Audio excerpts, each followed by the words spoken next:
আমাগো শরীয়তপুরের এই রাস্তাঘাট ভাঙা থাকার কারণে আপনারা অনেকেই হাসি তামাশা করেন, এইটা ভাঙাচুরা রাস্তা নিয়ে মজা করেন। আরে মিয়া, শরীয়তপুরের রাস্তাঘাট ভাঙা থাকার কারণে অনেক সুযোগ সুবিধা আপনারা ভোগ করতেছেন। আপনি কি কি সুযোগ সুবিধা ভোগ করেন আপনি নিজেও জানেন না, সেইটা আপনারা আমি জানাই দিতেছি। আমি নিজের কাঁধে দায়িত্ব নিয়ে এই ভাঙা রাস্তার সুযোগ সুবিধা কি কি ভোগ করতেছেন আমি জানাই দিতেছি।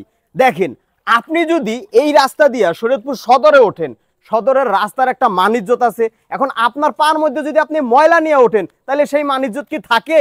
আপনি যখন এই রাস্তাটা যাবেন অটোমেটিক আপনার পা ধোয়া হয়ে যাবে। আপনি কিভাবে ময়লা নিয়ে উঠবেন? সেই কারণে আমাকে ওই শরীয়তপুরের রাস্তাঘাট কখনোই ভালো হয় না, সবসময় এরকম ভাঙাচোরা থাকে।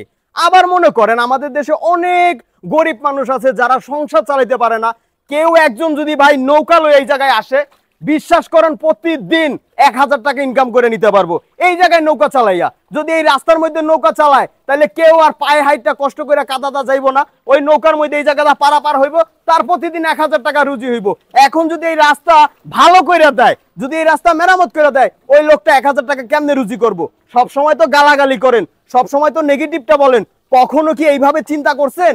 তারা মানুষের উপকার চায়, গরিব মানুষের উপকার চায়, সেই জন্য এই রাস্তাঘাট কখনোই মেরামত করে না, কখনোই সংস্কার করে না। তারা ভালো চাই বলে তো সংস্কার করে। আরে ভাই, শরীয়তপুরের রাস্তা ভাঙাচুরা তো থাকবোই।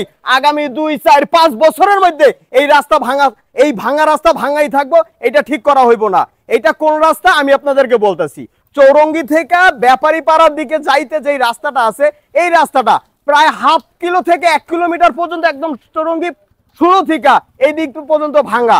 এই ভাঙা রাস্তা দিয়া মানুষ প্রতিদিন নানান রকম দুর্ভোগ পোহাইয়া এখান দিয়ে পারাপার হয়। এটা দেখার মতো কেউ নাই, এটা নিয়ে কথা বলার মতো কেউ নাই। আমি মাঝে মধ্যে চেষ্টা করি বিভিন্ন জায়গার ভাঙাচুরা রাস্তা নিয়ে কথা বলার জন্য, কিন্তু সেই কথা শোনার মতো কেউ নাই।